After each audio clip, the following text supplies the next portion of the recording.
கிறிஸ்துவுக்குள் அன்பானவர்களே, உங்களை சந்திப்பதில் மகிழ்ச்சி அடைகிறேன். சங்கீதம் 105:24.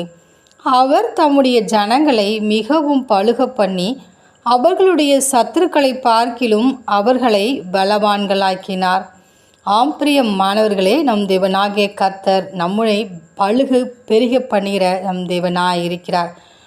யாக்கோபு இஸ்ரவேல் எகிப்திற்கு வரும்போது அவர்கள் பரதேசிகளாய் அந்த தேசத்திற்கு வந்தார்கள்.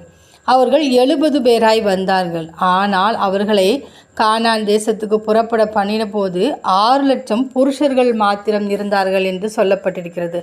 அவ்வளவாய் அவர்கள் எகிப்திலே பலுகி பெருகினார்கள். அவர்களுடைய பலுகி பெருக்கத்தை கண்டு எகிப்து தேசத்து மன்னனே அவர்களை கண்டு கலங்கி போனான். அதே போலதான் நம் தேவனாகிய கர்த்தரும் நம்முடைய ஒவ்வொருடைய வாழ்விலும் அவர் பலுகி பெருக்கத்தை உண்டு பண்ண வல்லமை உள்ளவராயிருக்கிறார்.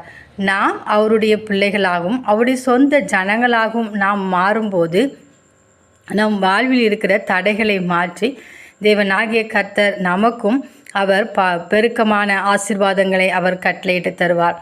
எனவே யாக்கோபு விடாது தேவனை பற்றி கொண்டு இஸ்ரவேலாய் மாறினது போல நாமும் நம் தேவனாகிய கர்த்தரை விடாது பற்றி கொண்டு அவரிடத்திலே உறுதியாயிருப்போம்.